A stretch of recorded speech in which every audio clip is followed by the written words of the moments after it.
क्या रे अनिल मिश्रा, तेरी यही तकलीफ़ है ना कि डॉक्टर बाबा साहब अम्बेडकर का भारत की आज़ादी में क्या योगदान है और भारत का संविधान बाबा साहब ने नहीं बी.एन. राव ने रचा है। अरे अक्ल के अंधे, खुद बी.एन. राव ने ही कहा था कि डॉक्टर बाबा साहब अम्बेडकर ही भारत के संविधान के जनक हैं। इतिहास उठा के पढ़ ले ज़रा। जब बाबा साहब अम्बेडकर कॉन्स्टिट्यूशन असेंबली में संविधान अर्पण करने गए थे ना, तब उन्होंने खुद कहा था कि जितना इस भारत के संविधान को बनाने का श्रेय मुझे दिया जा रहा है, थोड़ा श्रेय बी.एन. राव को भी जाता है।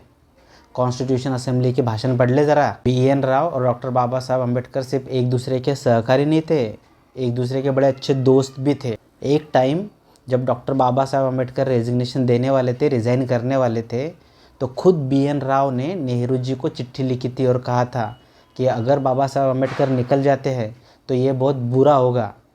इतना मानते थे बी.एन. राव डॉक्टर बाबा साहब अम्बेडकर को। और रही बात अंग्रेज़ों की गुलामी की और आज़ादी की, तो अकल के दुश्मन, उस वक्त पूरा भारत, पूरा देश अंग्रेज़ों का गुलाम था। तेरे पूर्वज भी कहीं ना कहीं अंग्रेज़ों के हाथ के नीचे काम कर रहे होंगे।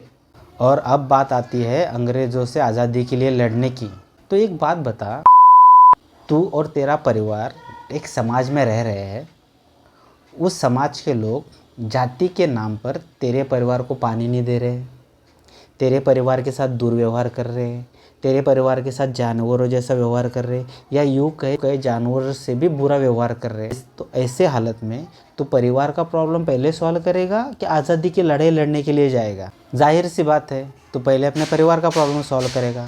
बस वही डॉक्टर बाबा साहब अम्बेडकर ने भी पहले वही किया। बाबा साहब का पहला उद्देश्य वही था कि जातिवाद के कारण जो उनके समाज की दुर्दशा हुई है, उसको पहले थोड़ा बहुत ठीक कर ले, और उनके जगह हर कोई शख्स जो समाज के हित में काम करना चाहता है वो वही करता जो डॉक्टर बाबा साहब अम्बेडकर ने किया। और रही बात ब्रिटिशों के खिलाफ आवाज़ उठाने की, तो अकल के दुश्मन, अगर तुझे अम्बेडकर फोबिया है तो जाहिर सी बात है कि तूने डॉक्टर बाबा साहब अम्बेडकर ने लिखी हुई किताबें पढ़ी नहीं होगी जो तूने पढ़नी चाहिए थी। एक किताब का नाम है the problem of rupees and provincial finance. यह किताब मतलब बाबा साहब अम्बेडकर ने लिखा हुआ थीसिस है। वो उस थीसिस में डॉक्टर बाबा साहब अम्बेडकर डायरेक्टली क्रिटिसाइज़ करते ब्रिटिश गवर्नमेंट को। वो लिखते हैं, ब्रिटिशों ने अपने फ़ायदे के लिए रुपया और पाउंड के संबंधों का दुरुपयोग किया, जिससे भारत की आर्थिक व्यवस्था पर बहुत ज़्यादा बोझ पड़ा। ये जो थीसिस था ना, वो एक्सेप्ट नहीं किया था ब्रिटिश प्रोफेसरों ने। उनका कहना था ये ज़्यादा क्रांतिकारी है और एंटी ब्रिटिश है।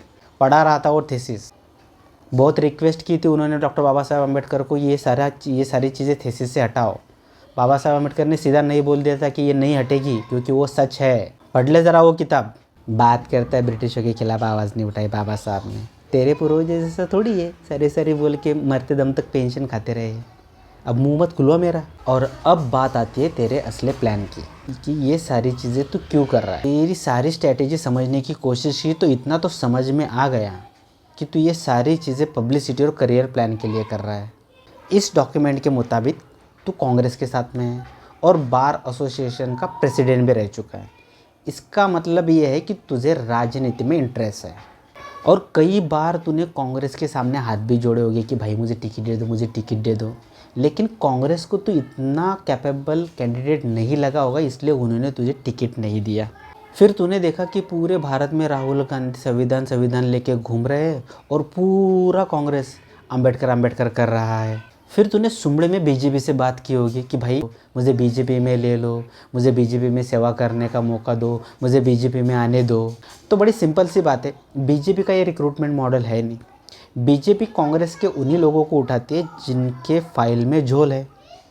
और तू ठहरा वकील, तो तूने तेरे काले करतूतों की फाइल तो बनने ही नहीं दी होगी। उसके बाद तो बड़ा कंफ्यूज घूम रहा था कि करियर ग्राफ बनाऊँ कैसे, पब्लिसिटी पाऊँ कैसे, बीजेपी में जाऊँ कैसे, क्योंकि कांग्रेस संविधान कर रहा है और अम्बेडकर कर रहा है। फिर तो एक मौके की तलाश में था कि पब्लिसिटी पाऊँ कैसे। जिस दिन ग्वालियर कोर्ट में अम्बेडकर का पुतला बैठने वाला था ना, तूने विरोध प्रदर्शन किया और फिर वहाँ से तुझे थोड़ी पब्लिसिटी मिल गई। और एक बार जिसे पब्लिसिटी मिल जाती है वो तो और ज़्यादा पब्लिसिटी पाने के लिए कुछ भी करता है। इसीलिए तू ये सारे चिप पब्लिसिटी स्टंट कर रहा है ताकि तेरे दो प्लान सक्सेसफुल हो जाएं। एक, तुझे पब्लिसिटी मिल जाए, और दूसरा तू बीजेपी के नज़र में आ जाए। कांग्रेस वाले बोले तुझे निकल ले और बीजेपी वाले बोले हाँ आजा आजा।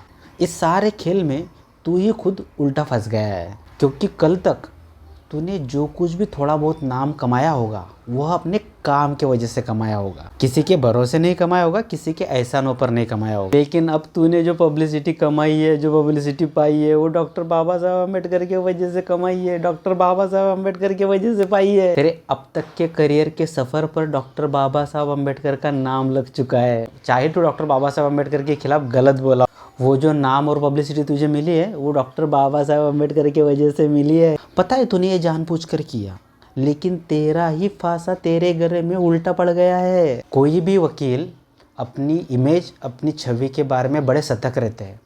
वो अपनी इमेज, अपनी छवि पर कभी किसी का प्रभाव पड़ने नहीं देते। हर वकील चाहता है, वकील चाहते हैं कि उनका नाम हो, लेकिन केस को जीत कर, किसी के एहसानों के बदले नहीं, किसी के एहसानों के वजह से नहीं।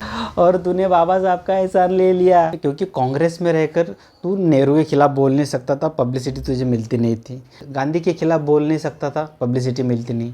फिर बच्चे कौन? बच्चे डॉक्टर बाबा साहब अम्बेडकर। बाबा साहब अम्बेडकर इस देश में ऐसी शख्सियत है जिनके खिलाफ बोलकर तुरंत पब्लिसिटी मिल जाती है। न्यूज़पेपर में नाम आता है, सोशल मीडिया में नाम आता है, नाम आता है, लेकिन अम्बेडकर के एहसान भी उसके पीछे पीछे आते हैं, वो तुम लोगों को बाद में पता चलते हैं। और अम्बेडकर की जनता जो कुत्ते की तरह फटके मारेंगे ना, वो बोनस में आते हैं। अम्बेडकर के खिलाफ गलत बोलकर तूने अम्बेडकर के एहसानों को अपने सर पे गुंदवा लिया है। तू हमारे लिए ही नहीं, पूरा मीडिया और पूरे समाज के सामने तेरी छवि यही बनी है, तेरी इमेज यही बनी है कि अम्बेडकर के खिलाफ गलत बोलकर अम्बेडकर का एहसानमंद हो चुका है तू।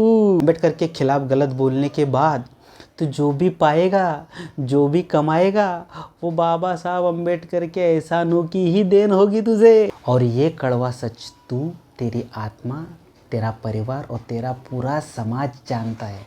चाहे तू अम्बेडकर के खिलाफ गलत बोला हो, तुझे जो कुछ भी मिला है अम्बेडकर के वजह से ही मिला है। मतलब सोचना, तेरे पूर्वजों के कर्मों में इतनी ताकत थी ही नहीं कि उनकी संतानों को थोड़ी पब्लिसिटी पाने में वो मदद करे। जो तुम मुंह टेढ़ा करके पब्लिसिटी पाने के लिए बाबा साहब के एहसान लेने के लिए आ गया और बाबा साहब का एहसानमंद हो गया। आज के बाद तू लगाने वाले हर लाल टीले में तुझे और औरों को नीली आत्मा नजर आएगी, क्योंकि इसी के वजह से तेरा वजूद बना है। भाई मैंने सुना है कि भीम आर्मी वाले इसको सूतने के लिए जाने वाले कुछ चप्पल बूट लेके थोड़ा संभल के करना, ज़्यादा मत करना, लीगल कार्रवाई तो करेगी ही अपन, ओके। लेकिन क्या है, अभी देखो कि ऐसा है कि उनके पूर्वजों के पास में तो कुछ है नहीं है?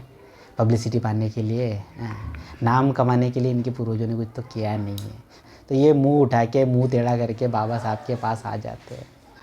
मतलब देखो ना, तो देखो अभी जिन लोगों के लिए बाबा साहब ने आरक्षण दिया वो लोग तो बाबा साहब का नाम ले रहे, इनके जैसे देखो भीख मंगे हैं, बाबा साहब के खिलाफ गलत बोल के पब्लिसिटी इनको भी मिल रही है, वो तो आरक्षण से ज़्यादा है। ये ऐसे भीख मंगों को थोड़ा कम मारना, थोड़ा कम ही मारना। कुपोषित बालक है, इसके जैसे तुच्छ जाति के लोगों के लिए तो हमें कुछ ऐसा करना ही पड़ेगा ना, तो क्या थोड़ा कम करना। या इनके पूर्वजों ने कुछ किया नहीं इनको लिए, इनके पूर्वजों ने कुछ इतने अच्छे कर्म नहीं है कि ये कुछ पब्लिसिटी उनके नाम पे पा सके, तो ये मुंह उठा के आ जाते हैं बाबा साहब के खिलाफ बोलने के लिए। तुच्छ जाति के लोग हैं ये, इनको क्या करने का अभी। हाँ, थोड़ा कम ही मारना, लीगल कार्रवाई तो अपन बाद में देखेंगे, लेकिन इसको याद दिलाते रहना कि तू अम्बेडकर का एहसानमंद है। अम्बेडकर के वजह से ही तेरा वजूद है, तेरा वजूद जो बना है अम्बेडकर के वजह से ही बना है।